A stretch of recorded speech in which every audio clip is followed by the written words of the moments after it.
আসসালামু আলাইকুম ওয়া রাহমাতুল্লাহি ওয়া বারাকাতুহু। আউযু বিল্লাহি মিনাশ শাইতানির রাজীম।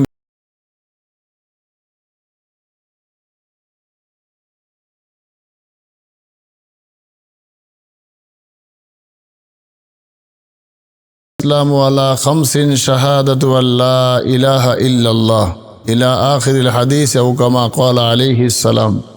ওয়া ক্বালা আন-নাবিয়্যু সাল্লাল্লাহু আলাইহি ওয়াসাল্লাম মান যারা কবরি ওয়াজাবাত লাহু শাফাআতি আও কামা ক্বালা আলাইহিস সালাতু ওয়াস সালাম। শুকরিয়া মহান স্রষ্টা আল্লাহর। বিগত 11টা মাস অতিবাহিত হওয়ার পর আজকে শেষ মাসে অর্থাৎ মাহে জিলহজ, 12 মাসের এটাই হলো লাস্ট অর্থাৎ শেষ মাস। আর এই মাসের 10 তারিখে পবিত্র হজ মোবারক করবার জন্যে সারা পৃথিবী থেকে আল্লাহর মেহমান, আল্লাহ রসুলের মেহমান যারা তাঁরা হজ পাকে যান। রসুল আকরাম সাল্লাল্লাহু আলাইহি সাল্লাম বলেছেন, বুনিয়াল ইসলাম আলা খামসিন শাহাদাতু আল্লা ইলাহা ইল্লাল্লাহ। ইসলামের বুনিয়াদ 5টা স্তম্ভের উপরে।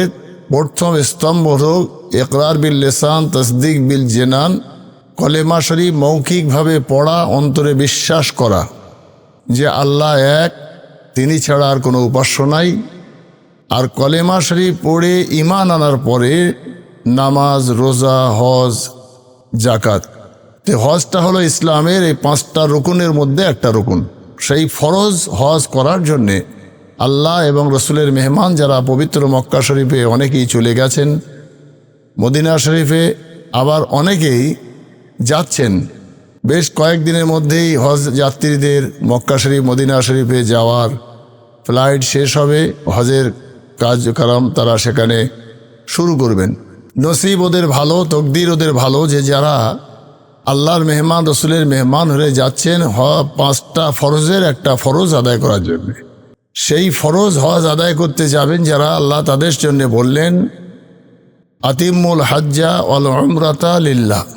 হজ হোক আর উমরা হোক, যেটাই মানুষ করতে মক্কা শরীফ, মদিনা শরীফে যাবেন সেটা যেন শুধুমাত্র আল্লাহর জন্যেই হয়। এই লিল্লাহ শব্দের অর্থ হলো আল্লাহর জন্যে হওয়া। অর্থাৎ হজ করতে যাবেন যিনি, সেই মানুষটা একদম নিরক্ষর যদি হয়, সেই মানুষটা যদি একেবারেই সমাজের অবহেলিত মানুষ হন, সেই মানুষটা একেবারেই সর্বদিক দিয়ে দুর্বল হন, অথচ মহান আল্লাহ তার যে কোনো কারণে ব্যবসায়, চাষবাসে বরকত দিয়ে তার অর্থ দিয়েছেন, তার উপরে হজ ফরজ হয়েছে, তিনি হজ করতে যাচ্ছেন। অথচ এই মানুষটাকে সারা দেশের মানুষ তুই তোকারি করে কথা বলতো, নাম ধরে ডাকতো। এখন সেই মানুষটা যখন হজ পাকে যাচ্ছেন, তার তো অনেক দাম। সেই জন্যে আল্লাহ দাম দিয়েছেন, রসুল দাম দিয়েছেন, ইসলাম দাম দিয়েছে। সেই জন্যে তাকে মানুষ আর সেই নাম ধরে তুচ্ছ তাচ্ছিল্য করে আর ডাকা নয়, তাকে হাজি সাহেব বলে সম্বোধন করবেন। এই জায়গাটায় তাকে টিকে থাকা বড় কঠিন। শয়তান ইবলিসের যা কাজ, সে সেই মানুষটাকে আর তার জায়গায় থাকতে দেবে না। তার 4-5 লক্ষ টাকা খরচ করে হজ করে আসাটা কি করে নষ্ট করা যায়, যেহেতু আল্লাহর কোরআনে আল্লাহ বলেছেন, ইন্নাহু লাকুম আদুউম মুবিন।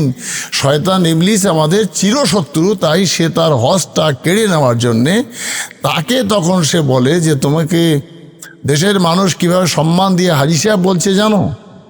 ব্যাস, তার ভিতরে একটা অহমিকা, অহংকার, ঘ্যাম। এবং মক্কা মদিনা শরীফে ঘুরে আসার পরে যা নিয়ে তার ভাবার কথা নয়, তিনি শুধু গেছেন আল্লাহর জন্যে হজ মোবারক করতে, অথচ বাড়ি আসার পরে সেই সব ভাবনা তার ভিতরে শয়তান ঢুকিয়ে দেওয়ার পরে সে তখন তার এই মূল্যবান হজটাকে ধরে রাখার জন্য তার কঠিন হয়ে যায়। তাই হজের ফরজ 3টে নিঃসন্দেহে আমরা জানি। যারা হজ পাকে যায় তারা আরও বিশেষ করে ট্রেনিংয়ের মাধ্যমে জানেন। তো সেই 3টে ফরজের একটা হলো ইহরাম বাঁধা, 2 নম্বর হলো তার হজে গিয়ে কাবা শরীফে তওয়াফ করা, 3 নম্বর ফরজ হলো উকুফে আরাফা অর্থাৎ আরাফাতের ময়দানে যাওয়া, পৌঁছানো।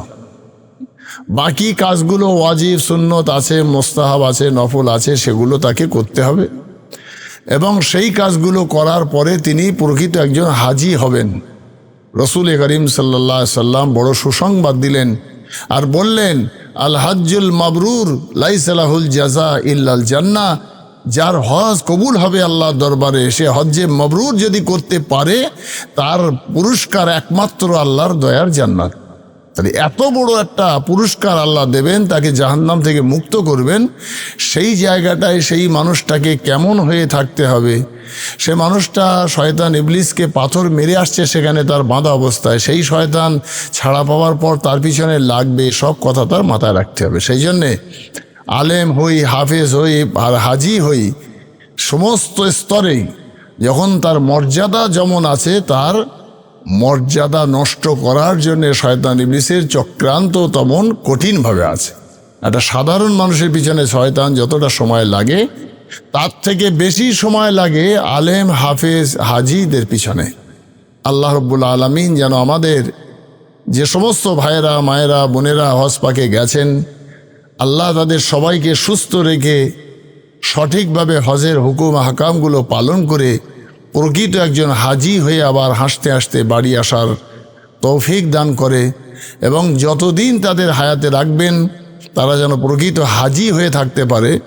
সেই সঙ্গে আমরা যারা যেতে পারিনি, মহান আল্লাহর খাজানার দরজা খুলে দিয়ে প্রত্যেকের জন্যে পবিত্র হজ পাক করে জীবনটা ধন্য করার যেন তৌফিক দান করে। ওমা তৌফিক ইল্লা বিল্লাহ। আসসালামু আলাইকুম ওয়া রাহমাতুল্লাহ।